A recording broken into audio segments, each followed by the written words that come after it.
The Pittsburgh Penguins' new alternate jersey doesn't have anything wrong with it, but does that make it a good jersey? Welcome back, Twisters, and hey there, hockey fans. Nick here, and today we're going to be talking about the Pittsburgh Penguins' new alternate jersey and just the overall state of new jersey designs in the NHL. So if you like all things jerseys, especially as it pertains to the NHL, you want to see some jersey unboxings and talk about jersey collecting, well, hit that red subscribe button down below. Join the Twist Brigade because we are all about that on this channel. So the Pittsburgh Penguins this morning revealed an alternate jersey. This would be their fourth jersey for the season because they also have that yellow alternate. So this is basically the same as what they wore from 1992 to 1997. So right after they won their first two Stanley Cups. So Mario Lemieux and Jaromir Jagr have worn this jersey. And it is basically the same as what we saw in the 1990s, of course, in the Adidas template. But the striping, the colorization, the numbers, the lettering, that's all just about the same. The only big difference here is the shoulder logo. So in the 90s, we had the Robo Penguin, and now we have the current Penguins logo on the shoulder.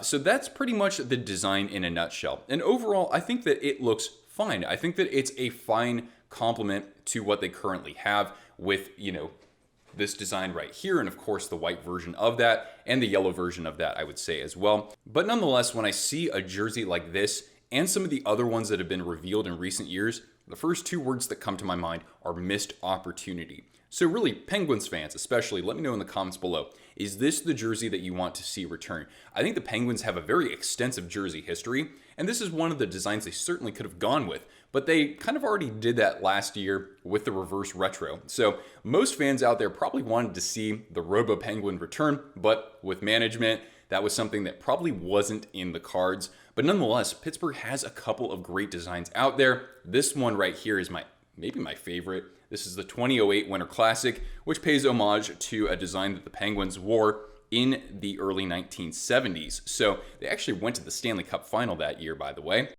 So I thought they could have gone with that, or maybe even reached all the way back before that to maybe 1967 when they did have, yes, a word mark jersey with a very different striping design and entirely different colors. They had the two-tone blue back then, and as we know, people do like two-tone blue jerseys. I'm just saying.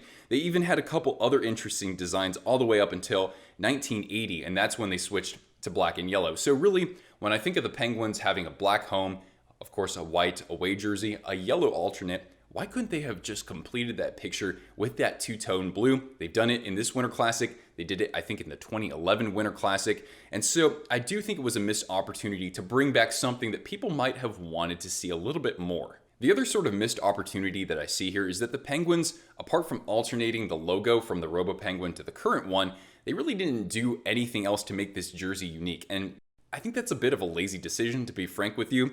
As I mentioned earlier, they could have maybe inversed the colors. They could have added different striping, maybe something that actually pays homage to the number of Stanley Cups that they've won.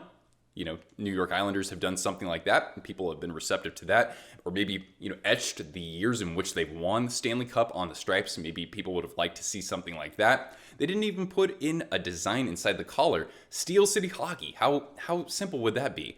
Anyway, I just think that this doesn't really have any sort of unique value to it. So why would somebody pay $180 for this Adidas version of the jersey when they could go on eBay and get themselves a replica for like $50 or $60? Now, I understand that there's a difference between quality of these jerseys. However, for a wordmark jersey, why would you pay $180 for that if you've already seen it on the ice before? Which brings me to my overarching point with this video.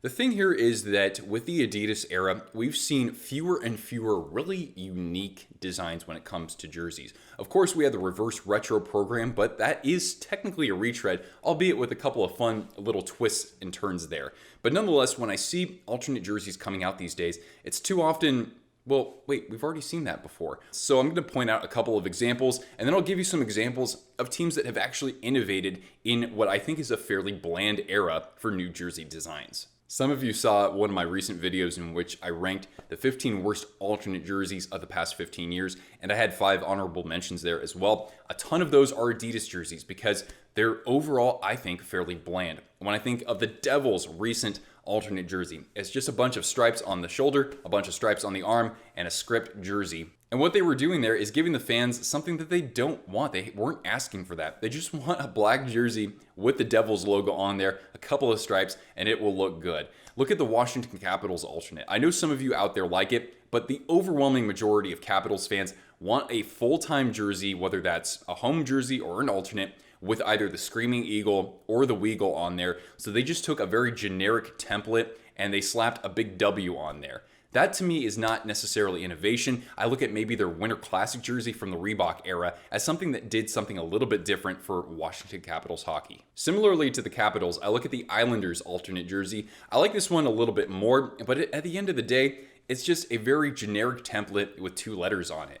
It's like, why would I spend $180 on that versus just buying a regular home jersey? Look at the LA Kings and their current alternate jersey and the silver helmets that go along with them. Again, this is a retread of what has been worn in the 80s. I know that technically there are a couple of variations between the current design and what they wore back then, but they've already worn this in the 80s anyway. And again, this fan base has been clamoring to go with that forum blue or purple like they did with the reverse retro series. Again, it's a missed opportunity. It's a slam dunk for true fan service, and they've completely ignored it. A couple other takes that I'm sure will get some disagreements. I like that the Arizona Coyotes went back to the Kachinas. I do.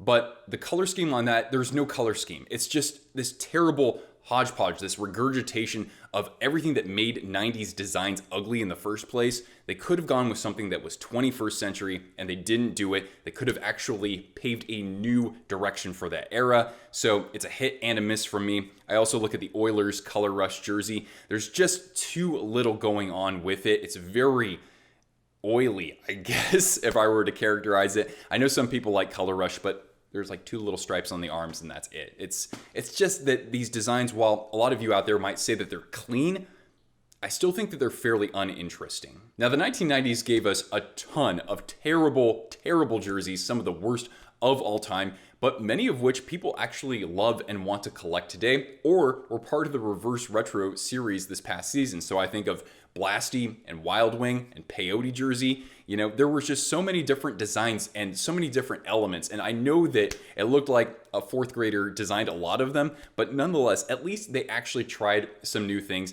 And later on, they actually were sort of vindicated as cool designs that just might never be reproduced again. But after that awkward phase, maybe from the late 1990s up until the start of the Adidas era, we had several very unique designs that really showed the maturity of hockey jersey development. Think about when the LA Kings went back to using purple in their color scheme and had the crown logo, and later on actually had that coat of arms. It was something that was very different after about 15 years of the same thing. What about the Nashville Predators when they went to that navy alternate with the checkerboard pattern and that retouched logo with that light blue and silver? That is now one of the hardest jerseys to collect out there. What about the Minnesota Wild when they went with that script jersey? I know some of you out there don't like it, but nonetheless, it was a new franchise that was able to create a jersey that actually looked like it had been worn 60 or 70 years ago. What about the New York Rangers and the Statue of Liberty jersey?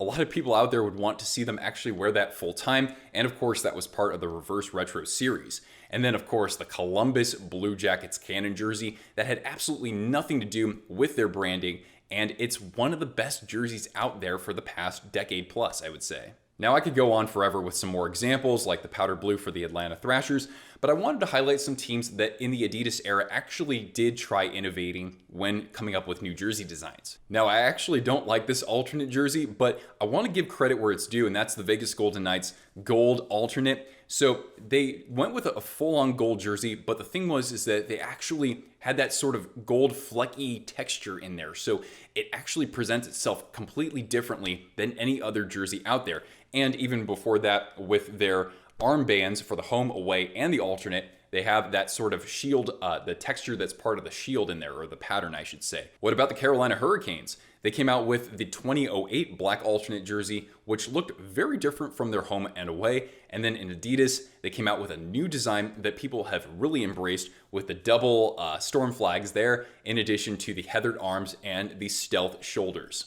The Dallas Stars are one of my absolute favorite standouts in this era because they went with a completely different shade of green. They went full on neon with this thing. They even had a really cool Texas homage in the collar and a really cool design to the numbers in this jersey. Completely different from what they've done in the past. And of course, with the stars, it's even more meaningful because they've come out with a few different jersey designs over the years, many of which have been completely ugly. I think this jersey is the best one they've had since that star-shaped jersey in the late 1990s. Bring that back. Even the Tampa Bay Lightning's rain jersey. I don't like this one very much, but at least it's doing something different with the arms. It's actually introducing an element that we really haven't seen in a hockey jersey before. So I have to give credit where it's due. Even if I don't like the finished product, these new designs will hopefully encourage the NHL to come out with new sort of looks for hockey jerseys. I love the classic looks myself, like this one right here, but at the end of the day, I think that we need to also make sure that we're innovating and doing something a little bit different than in what has been issued in the past. Well, anyway, Twisters, that's going to wrap it up. What do you think of the Pittsburgh Penguins' new alternate jersey? What do you think of the state of jersey designs in the NHL today? Let me know down in those comments below. Hope you enjoyed this video, and if you did, leave a big thumbs up. Subscribe if you haven't already. I'll see you around for more hockey jersey content. Thank you so much for tuning in. Once again, I'm Nick, and I'll see you Twisters later. Ciao.